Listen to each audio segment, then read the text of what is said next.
No one does a hospital flip and ends up in the hospital. What the fuck? I think, okay, here's what it is.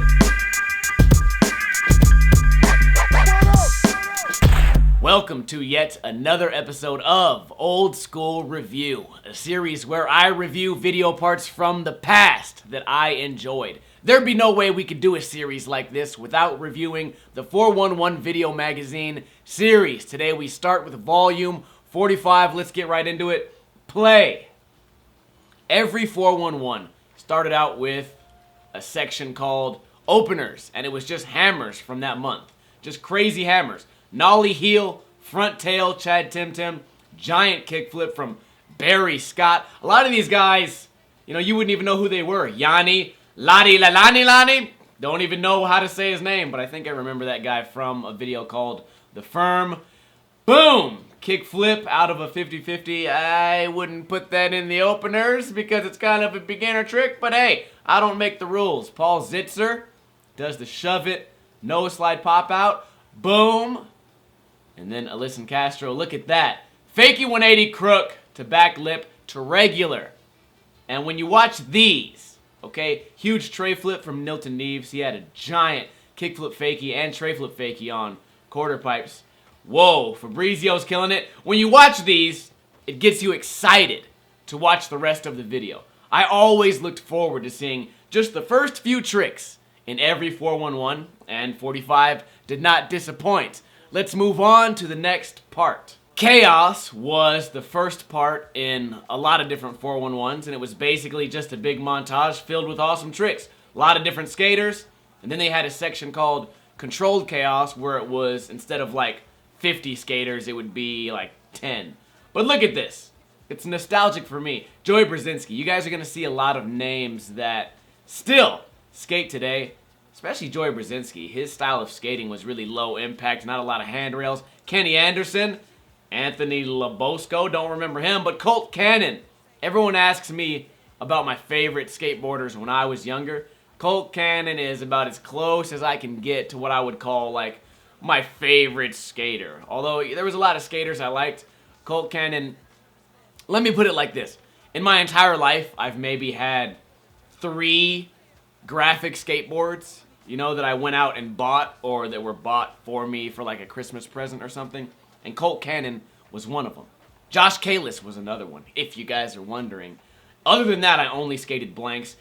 I would call that a Casper flip. I don't know why people are still saying nightmare flip. It's not like, it doesn't seem like a nightmarish trick. I mean, if we were just going to name, 1 foot. If we were going to name everything nightmare, I feel like every handrail trick should just be called a nightmare, because a handrail trick could go bad, and it could be a real nightmare. Am I right? But a nightmare flip, or wait, is nightmare flip? Wait, I'm thinking of the wrong trick. Nightmare flip is like double varial. Jesus Christ, these stupid ass names of tricks get me confused no matter what. What is the fucking other version of Casper flip? Hospital flip. Even still, every handrail could be a hospital flip because you could end up in the hospital. But no one does a fucking hospital flip. Ooh, feeble. Board slide. Bang. No one does a hospital flip and ends up in the hospital. What the fuck? I think, okay, here's what it is. I'm not talking about the video at all. I'm sorry. Hospital flip. They named it hospital flip so that shitty skateboarders could have a trick that they do and they could pretend that it's crazier than it really is. Look at the extension on the fucking frontside flip. Perfect. Frontside flip, Arto, switch flip. I think I just watched this. Mob. Okay. Toe drag. Why is it slow mode? Look at this. Eric. I don't know this guy at all, but I love that trick. And they throw in vert too. What was cool about 411 is you think like X Games was really cool, and we were coming off of like vert being like this nerdy like thing for nerds to do, and it was getting like cool because we had Bob Burnquist and we had people flying through the air doing new tricks instead of just the normal like hand varial. So this was a time when it was still cool to throw in some vert tricks in with your skate montage. Let's move on to the next part. 411 also covered skate news and contests and special events. Here we have a charity event, Make-A-Wish Foundation, starting off with Mark Appleyard, who has clearly been great at skating forever. Adam Alfaro, let's dive into that for one quick second. Handrails and also did stairs. What a great all-around skateboarder. And then we have Chris Cole and his weird fucking saga before he turned into the all-green Cell or whatever. I don't watch Dragon Ball Z enough to know all these references. You guys know, you guys got where I was going with that one. Marcus Brandy. Who was that? Still Marcus Brandy? Look, he went, okay, like I said, vert was still like, it was kind of whack, but it was cool. It was getting cool again. So look, and then, imagine if the person walking got hit. I always wondered about that. Chet Childress was a beast at ramps. Pat Duffy, bang. Huge frontside flip. Jesse Paez. I have a VHS of this guy like ripping his shoulder out of place and then pops it back in. I could watch these videos all day long. Danny Montoya, most solid nollie heel front nose in the entire game. He made him look great. He's the one that did nollie heel back nose blunt in the audio video. These guys are just talented. What's going on here? Late flip. Louis Barletta. What year did this video come out? I don't know. I'll probably say what year it came out in the description. Carlos de Andrade. This guy was awesome. I was supposed to skate a demo with this guy. I used to ride for World Industries shoes, and unfortunately, he didn't show up. It was just Pat Duffy and a guy named Graham Bickerstaff. Kickflip crook. Amazing. Danny Gonzalez. That guy was a beast back in the day. He was the one that kickflip meloned Wallenberg. Whoa, heavy. Tony Hawk. Ever since I watched the documentary about Toss Pappas or whatever, Tony Hawk's been whack to me. I don't know. Maybe I'm easily influenced. Double flip grab. Why don't people do those kind of tricks anymore in vert? I don't know. Maybe because it's hard and everything's turned into mega ramp now. 411 was called a video magazine because even when you watched it, it was like you were watching a magazine. Bang, varial heel flip. That was his brother. This is Guy Camfin, or maybe it's pronounced Guy. I don't know. I think he's from Switzerland.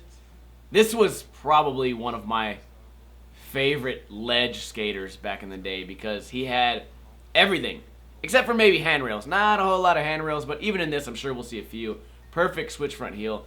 411s watched like a magazine because there'd be different sections. Just like a magazine. There'd be the section for like day in the life. There'd be the section for like what's the new sponsors. And the video magazine idea I always thought was super cool. I don't know why no one takes advantage of that now. I guess maybe the whole idea, you know what, we have YouTube, we don't need video magazines, and if you want to find out what new sponsor someone's on, bang! All you gotta do is check their Twitter or Instagram or something. I'm pretty sure this is one of the first guys I ever saw do regular stance laser flip. This guy also had, I think it was him, had a great part in Battalion? I don't know, I don't want to say the wrong information, but I dig it, man. Even the filming is nostalgic because, granted, I don't like the VX footage. I do like that there was a lot of people, like, up in your grill. There wasn't this whole, like, all these stationary cameras filming a giant handrail. No, they're in your face. You know, kind of like, that's what was cool about the whole misled youth and jump off a building days is everything looked like action. Boom. That was a small little 3-block, but it was action. In your face. Bow. First dangle foot tray flip ever done. Nah, probably not. Blunt slide. Boom. Great nollie heel. I don't know why they didn't slow-mo that and show it twice. Another blunt slide. Hold on now. We're repeating tricks. We're not supposed to be doing that. Just nollie Smith to rail. Big switch front tail. There's the one. Laser flip. I could have caught it a little bit higher, but hey, you know what? This video is an hour long, and as far as what we've watched, I've only reviewed 27 minutes of it. So if I really wanted to, I could do 2 reviews of this one video, which is why for me, 411s were just an amazing series and a really cool piece of skateboarding history, at least in my life. Sadly, this review must come to an end. I'm going to continue watching the rest of this without talking because it's more enjoyable for me to just watch it. But let me know your guys' thoughts on the 411s. I know a lot of you guys maybe aren't familiar with this. There was like 70 episodes or volumes or whatever. This is number 45. This is when, in my opinion, it started to get good. And I've seen every 411 after 45 and maybe a few older ones. I didn't really care so much for the older ones, but pretty much, let's say you're at a garage sale and you see a stack of like 411 video magazines, and they're like $5 each. I would for sure advise you guys to go ahead, spend the 20 bucks, get as many as you can, go back and rewatch these because they are super enjoyable and inspiring. Again, let me know your thoughts. I hope you guys enjoyed this, and until next time, Kuna Matata, bitches.